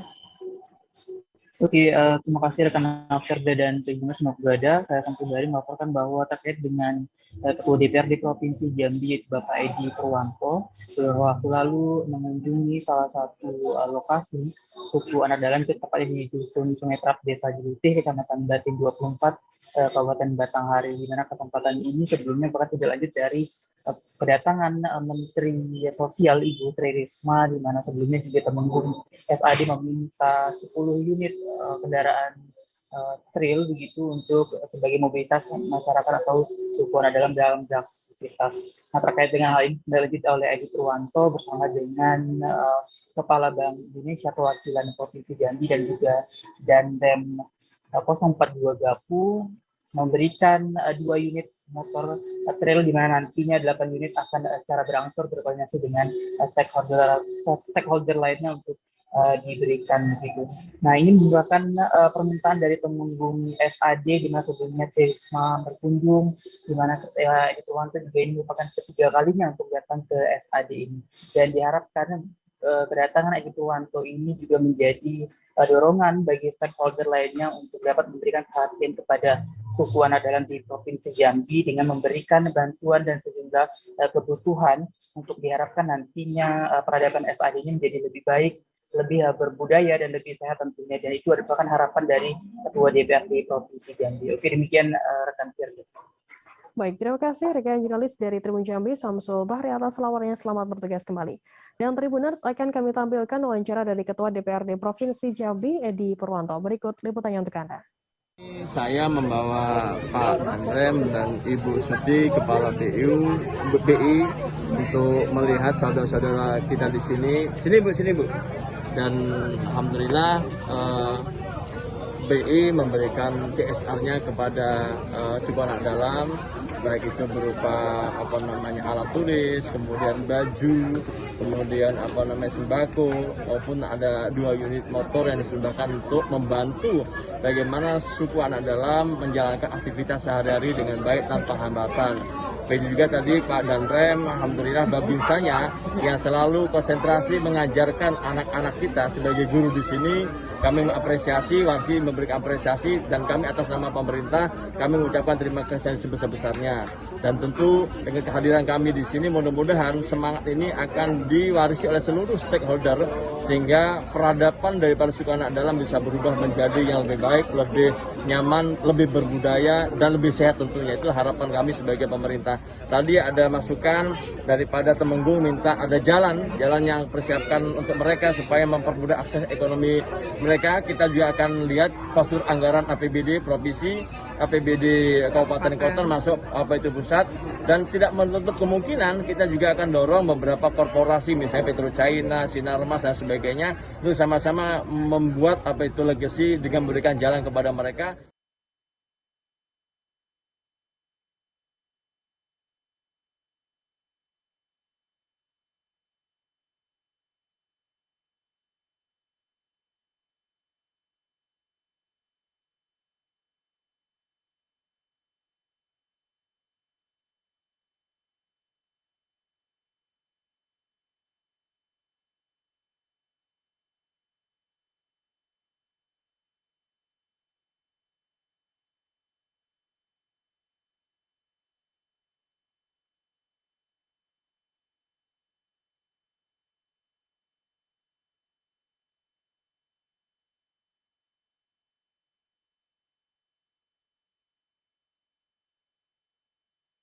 Kita beralih ke informasi selanjutnya, Tribuners.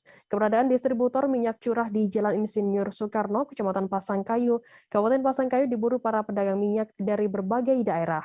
Kali ini para peminat minyak curah bukan hanya dari kalangan emak-emak dari Pasangkayu, tapi diburu oleh pedagang dari berbagai daerah seperti dari daerah Nabu Sigi, Sulawesi Tengah, dan dari Wajo, Sulawesi Selatan. Kondisi ini memaksa terjadinya antrean di kalangan pedagang minyak curah agar bisa mendapatkan minyak untuk dijual kembali dari daerah asalnya. Informasi lebih lengkapnya terkait hal ini akan disampaikan oleh rekan jurnalis kami dari Tribun Sulbar. Ada Sugianto yang akan melaporkannya. Silakan rekan Sugianto. Iya, Firda di studio dan Tribuners dimanapun Anda berada. Memang betul di Kabupaten Pasangkayu, Provinsi Sulawesi Barat, terjadi antrian minyak curah letaknya di Kecamatan Pasangkayu atau tidak jauh dari Bundaran Semar Pasangkayu. Hal ini dipicu kelangkaan minyak goreng di berbagai daerah. Sehingga di daerah ini, Pasangkayu, yang dikenal luas masyarakat, daerah penghasil minyak, memang banyak para pedagang yang datang ke sini untuk mencari minyak curah. Dan ini tidak hanya dari daerah satu provinsi saja, melainkan dari Sulawesi Tengah, dari Sulawesi Selatan. Salah satunya dari Napu, Kabupaten Sigi, Sulawesi Tengah. Dan ada Bapak Anto, pedagang dari Wajo, Sulawesi Selatan.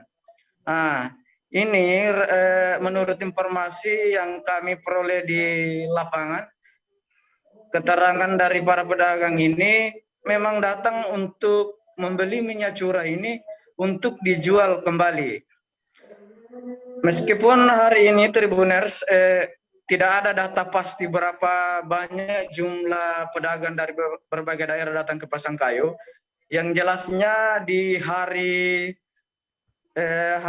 Rabu ini atau di sebelumnya hari Selasa sebelumnya sampai hari ini memang masih banyak pedagang yang datang. Keterangan yang disampaikan Anto ini untuk kedua kalinya mereka datang di Pasangkayu untuk mencari minyak curah. Dan di hari kedua ini minyak curah yang dibeli di Pasangkayu ini itu 1 ton 800 liter begitu.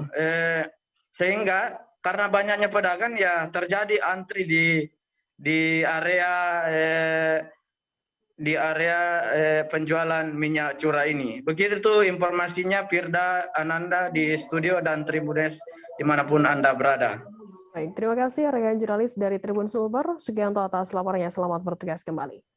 Kita beralih ke informasi selanjutnya, Saudara. Seorang warga Kelurahan CP, Kecamatan Baru, Kabupaten Baru ditemukan meninggal dunia dalam keadaan hanyut di laut. Korban yang ditemukan meninggal tersebut atas nama Hasan, 52 tahun. Hasan ditemukan hanyut di perairan Gusungke Seputewe, Kelurahan Sumpang Binangai, Kecamatan Baru, Kabupaten Baru, Sulawesi Selatan setelah beberapa jam dilakukan pencarian. Informasi lebih lengkapnya terkait hal ini akan disampaikan oleh rekan jurnalis kami dari Tribun Timur, ada Darullah yang akan melaporkannya. Silakan, rekan Darullah.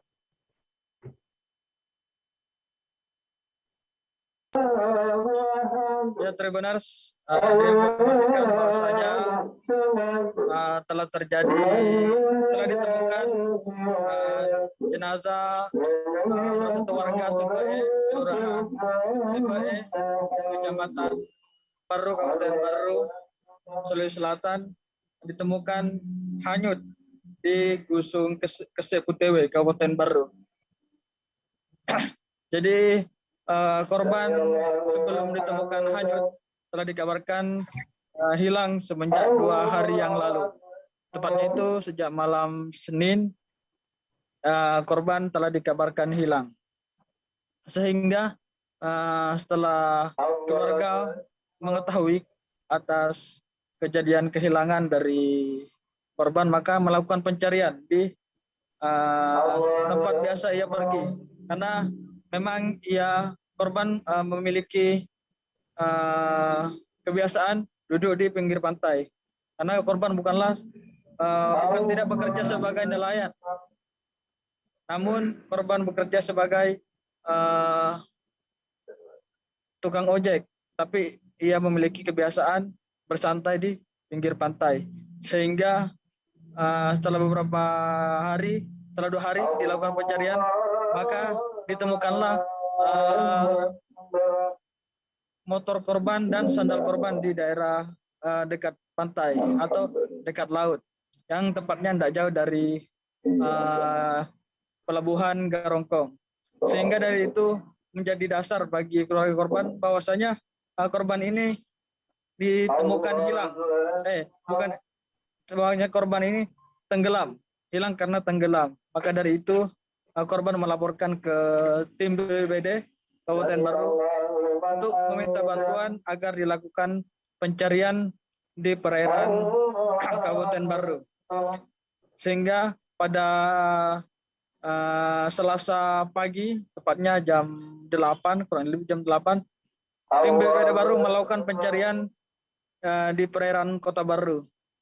Setelah beberapa jam dilakukan pencarian, sekira jam 11 siang, barulah korban ditemukan hanyut di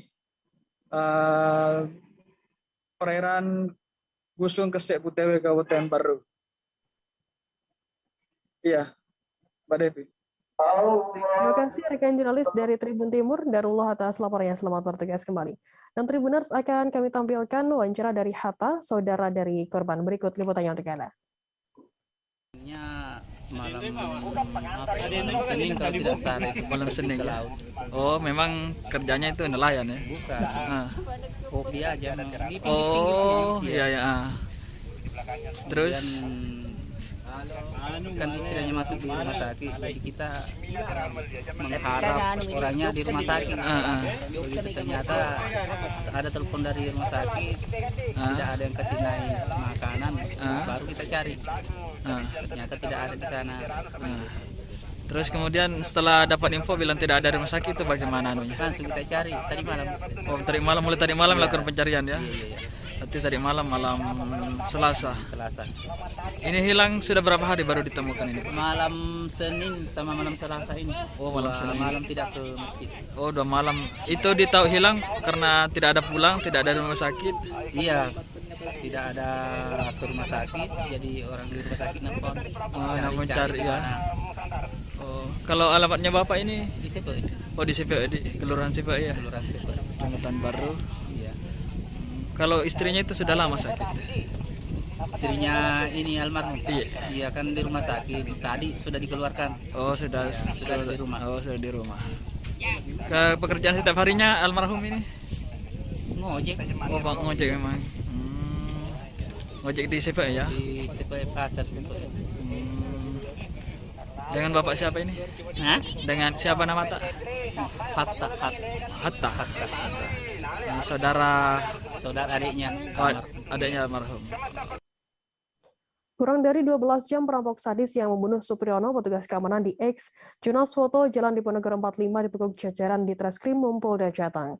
Pelaku berinisial RIS alias Cipling, 24 tahun, berhasil ditangkap oleh pihak kepolisian di rumahnya di Desa Karangsambung, Kecamatan Karangsambung, Kabupaten Kebumen pada Selasa 29 Maret. Kapolda Jawa Tengah melalui Kabid Humas Kombes Pol M. Iqbal Al-Qudsi menuturkan penangkapan pelaku ini di Kebumen berdasarkan pengembangan di lapangan. Pelaku diduga langsung kabur setelah melakukan aksinya di toko tersebut. Saat berada di TKP, di tempat kejadian perkara, pelaku difoto oleh Supriyono. Informasi lebih lengkapnya terkait hal ini akan disampaikan oleh rekan jurnalis kami dari Tribun Jateng, ada Rahdian Trijoko yang akan melaporkannya. Silakan rekan Rahdian. Ya baik rekan Firda, untuk perampokan di Jalan Diponegoro nomor 45 di toko kamera tersebut berawal adanya petugas security yang meninggal dunia di pelataran di wilayah tersebut. Ya, tugas security itu bernama Supriyono. Saat itu ditemukan dalam keadaan bersimbah darah. Ya, setelah dilakukan pengecekan oleh kepolisian, ditemukan beberapa kejanggalan. Di antaranya pertama waktu itu ditemukan alat las beserta tabungnya, ditemukan adanya peso milik pelaku. Kemudian saat dibuka toko kamera itu ternyata di dalamnya sudah internet itu sudah dalam keadaan jebol. Kemudian dalam toko itu sudah pada berserakan di lantai seperti itu kan Firda. Kemudian saat itu polisi terus melakukan pengembangan terhadap pencarian pelaku. Kemudian didapati bahwasanya korban ini mengalami luka tusuk di bagian kepala bagian belakang, leher depan, dan bagian dada. Menurut keterangan Kasat Reskrim Polrestabes Semarang, bahwasanya korban ini mengalami korban perampokan seperti itu. Ya, kemudian dilakukan penyelidikan dan penyidikan, dilakukan penangkapan terhadap RIS ini di Karangsambung, Kecamatan Karangsambung di Kabupaten Kebumen. Waktu penangkapan pun kurang dari 12 jam. Tim Jatantras Polda Jateng bisa langsung membekuk pelaku di kediamannya. Penangkapan ini bermula korban ini juga sempat memotret identitas pelaku dan wajah pelaku saat berada di lokasi kejadian. Seperti itu rekan Firda. Baik, terima kasih rekan jurnalis dari Tribun Jateng, Rahdian, atas laporannya. Selamat bertugas kembali. Dan Tribuners, akan kami tampilkan wawancara yang tadi sudah dihimpun oleh rekan jurnalis kami dari keluarga korban, Eko Supriyanto, kemudian Kasat Reskrim Polrestabes Semarang AKBP Doni Sardo Lumba Toruan, dan juga Kabid Humas Polda Jateng Kombes Pol M. Iqbal. Berikut liputannya untuk Anda.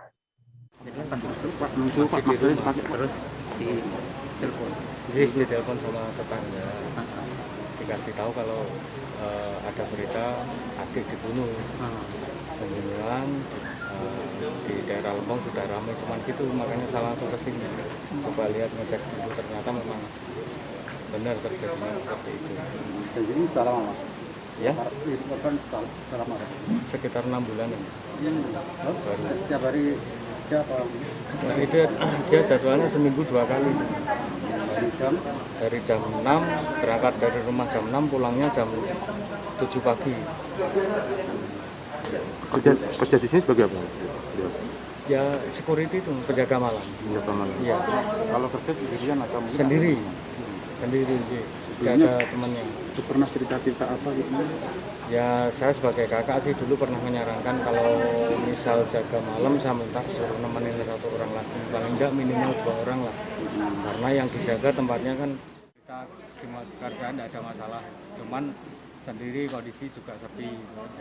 Ya diceritakan hanya sebatas itu aja, tidak pernah cerita ada musuh atau apa gitu, belum pernah. Mas, jenazah ini anak berapa, Mas? Anaknya 2. Anaknya 2? Ya. malam sempat hubungan via chat atau telepon? Jarang sekali. Ya. Untuk kasus ini Pak. Terkait kejadian ini Pak. Jadi awalnya berawal dari laporan masyarakat pukul 6:15 ke Polsek Gajah Mungkur yang menyampaikan adanya korban meninggal dunia di TKP X Jonas Foto di depan kita Stick tepatnya. Dari penyelidikan awal kan? Dari penyelidikan awal kita temui ada tanda-tanda tusukan pada korban, kemudian kita temui juga ada barang bukti terkait pisau yang digunakan untuk menusuk, diduga pisau yang digunakan untuk menusuk, terusnya juga ada alat las, juga ada barang-barang barang-barang tersangka yang diduga tertinggal sejumlah 1 ransel dengan segala peralatan isinya. Kesehariannya korban apa Pak? Korban sehari-hari bertugas sebagai security untuk mengawasi fokus dan Jonas ini sekeliling komplek ini yang memang sudah tidak terpakai lagi. Luka korban di mana aja Pak? Luka korban ada sebanyak 3 tusukan di bagian kepala belakang, kemudian di leher belakang, di leher depan, dan kemudian ada dada. Tapi di awal percobaan perampokan ya? Dugaan kita adanya upaya untuk melakukan perampokan 365. Dan itu yang ketinggalan apa nih? Yang ketinggalan pelakunya? Ketinggalan dari pelaku ada pisau yang diduga untuk menusuk, kemudian ada alat las, ada tas berisi obeng dan lain-lain, ada ransel berisi obeng. Ya. Kalau saksi yang jadi diperiksa berapa? Saksi yang akan kita periksa ada 3 orang sementara waktu. Baik rekan sekalian, perlu kita sampaikan bahwa kurang dari 12 jam pelaku pencurian dengan pemberatan di TKP Jalan Diponegoro, tepatnya di Foto Jonas, akhirnya dapat ditangkap oleh tim gabungan Jatlantas Polda Jateng dengan Polres Kebumen. Berawal dari olah TKP dan bukti-bukti yang ada di TKP, dilakukan penyelidikan sekaligus pengembangan, dan akhirnya tertangkap yang bersangkutan di daerah Kebumen. Besok kita akan preskon. Tribuners, informasi tadi sekaligus menutup perjumpaan kita dalam live update hari ini. Jangan lupa saksikan terus live update di seluruh kanal YouTube dan Facebook Tribun Network. Saya Firda Ananda, wakil kru bertugas undur diri. Terima kasih dan sampai jumpa.